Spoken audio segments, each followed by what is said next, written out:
My name's Akash, and I'm a 22-year-old filmmaker currently living in Regent Park. This is my father, Adrian Jones. He grew up in Regent Park, and he decided to purchase a condo here, and that's where I've been living for the past 4 years while going to university. I think it's really cool that my dad grew up here, and this was kind of his community, and now I'm here, and I've been here for 4 years, so it's become my community as well. Today I sat down with him to discuss what he remembers, his opinions on how the place has changed, and just talk about Regent Park. This is what he had to say. I wanted to first thank my mom for, her tireless work and her selflessness in what she's accomplished in order to get all of us and my siblings here. When I came to Canada as a 9-year-old, a lot of teachers connected with me, and I've used them as role models, and I thought since they connected with me, I wanted to do the same for others. Especially impoverished kids. That's where I work. The neighborhood I work in is, the kids are really needy, and that's where I've been working my whole career. Back then in the 70s, late 70s, early 80s, Regent Park was tough. It was hard to try to get jobs. I delivered newspapers. I sold ice cream for Dickie D in those pedal carts, which was kind of fun. I worked at the community center. I worked at the wading pools. I worked in Parks and Rec. When we came, we were living in South Regent, 14 Blevins Place. Obviously, that place was not big enough for a family of 8. So eventually, we moved to North Regent, to 431 Gerrard, which is still there now. That had another bedroom. So now there were 2 boys in one bedroom and 2 boys in another bedroom. And the 3 girls still had to share, and my mom had a room. So that was a 4-bedroom townhouse, which gave us a lot more space. We had a backyard, we had a front yard, so it was a lot more comfortable. Moving to North Regent was pretty good. I still had to walk to school, but growing up back then, it's a lot different now. The community is more mixed. Instead of just having people from low income, impoverished, living there, you didn't get any really role models to see, nobody dressing up in their suits to go to work, and so give you something to strive for. Most of the parents were at home still. And mind you, there are not a lot of dads around, so it was just moms, and most of the time the moms were working at night, so the kids had all day, and sometimes even nighttime or late to just have their own things to do, entertain yourself. As a family, we kept very busy. We rode our bikes, we played until dark. So athletics was really important. We had sports, we had competition, and being active was a way to stay safe.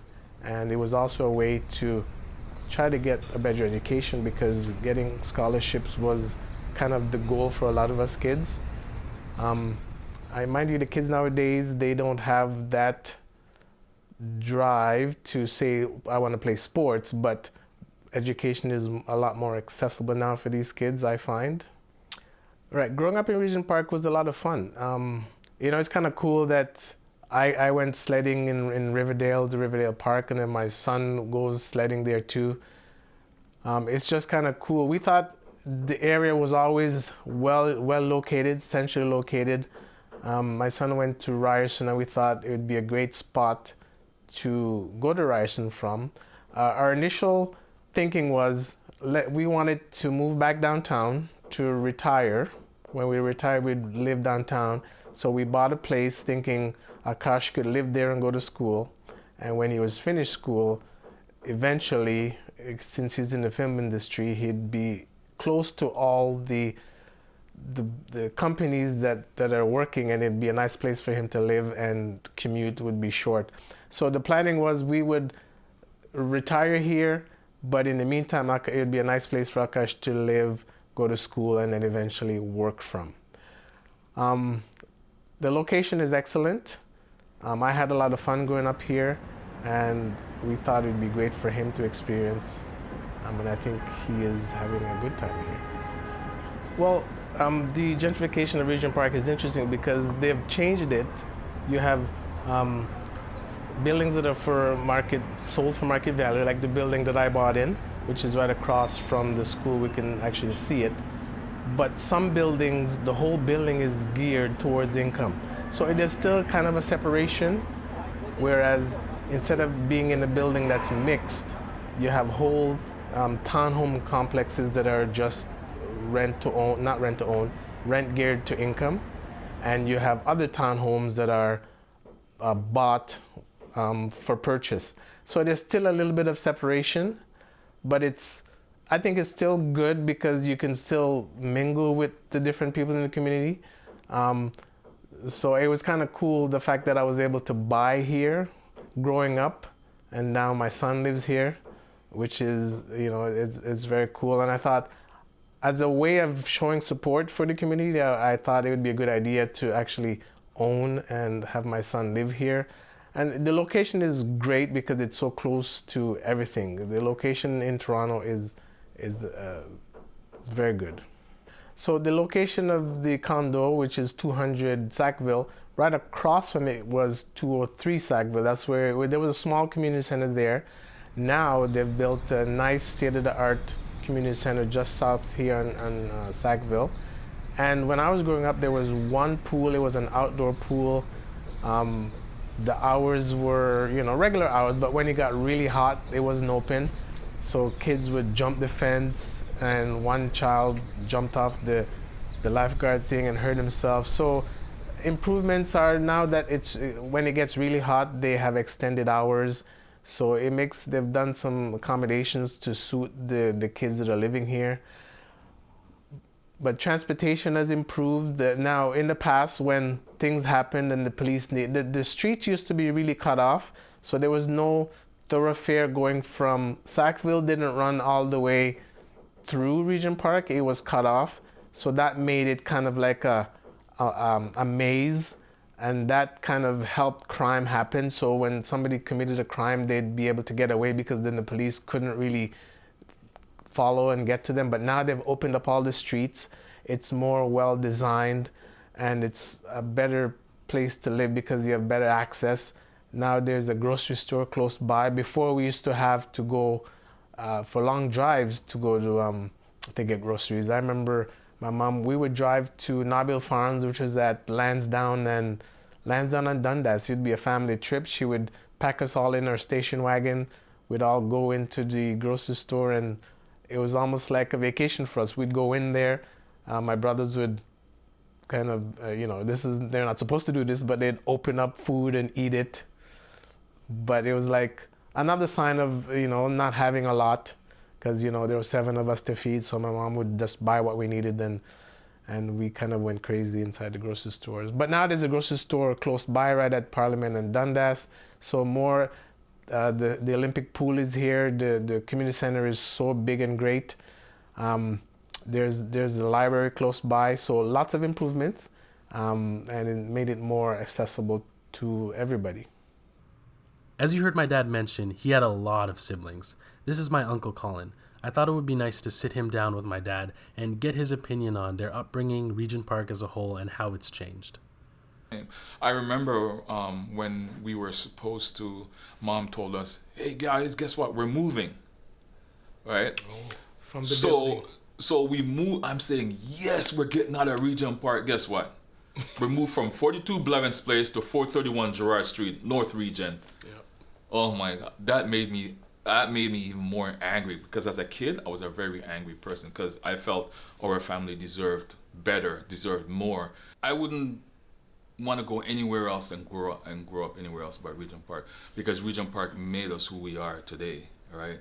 Made us strong, made us know our drive and what we want to do and what we want to, become.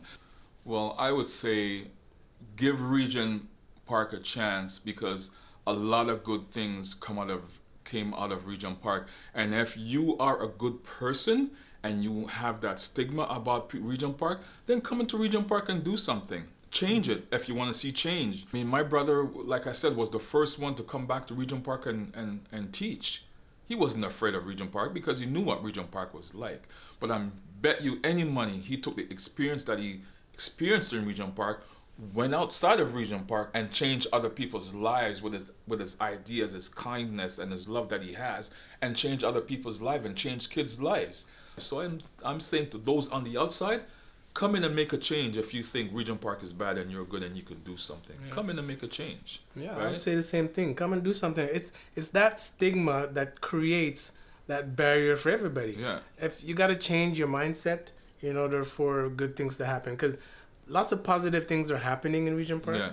and a lot of people are not willing to see it, or they don't think that it can happen. But they just have to come.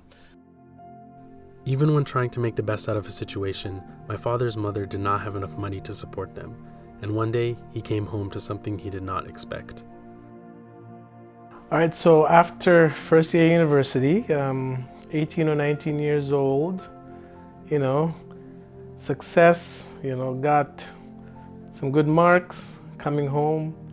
Then I see at 431 Gerard, there's an eviction notice on the door. My brother Colin is there. He's telling me what happened.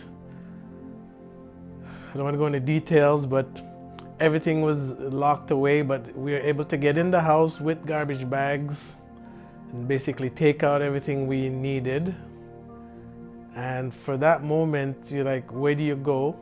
The feeling of being homeless. Never expected to experience that. And I don't know, when you're 18, you're not thinking about starting a family or kids. But if you do have a family, you never want your children to feel that way. So I got 2 plastic bags, filled it with everything I needed. At the time, I think I had a girlfriend. So called her up, ended up going to live with her and her mom. My brothers went their separate ways. I don't know where they went. So just being homeless for that short period of time was a horrible feeling. And I'm just thinking about my son now. When I was 18, homeless, when my son was 17, he started living in this condo in downtown Toronto. So that's a drastic change. When I grew up, I didn't have my dad around. My dad wasn't there to teach me how to become a good father. But I knew what I missed.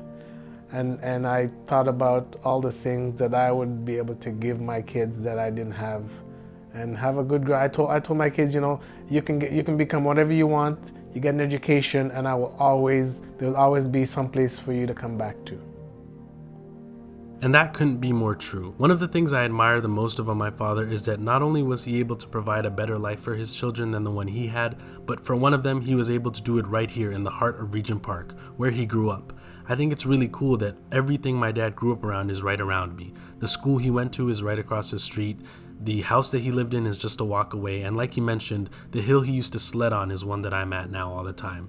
And I think my dad has some very fond memories attached to Regent Park, and it would have been very easy to just run away and start a new life, build a family somewhere else, but he actually brought me back here. So I'm very grateful to be here, and Regent Park has become my second home, and it's really nice to live here and just kind of connect with my dad in that way, and knowing that all these things around me are what he was around growing up. And even though the community has changed a lot from when he was living here, I think the actual values and people, they've stayed, and it's a really nice community to be in, and I honestly can't imagine spending my last 4 years anywhere else.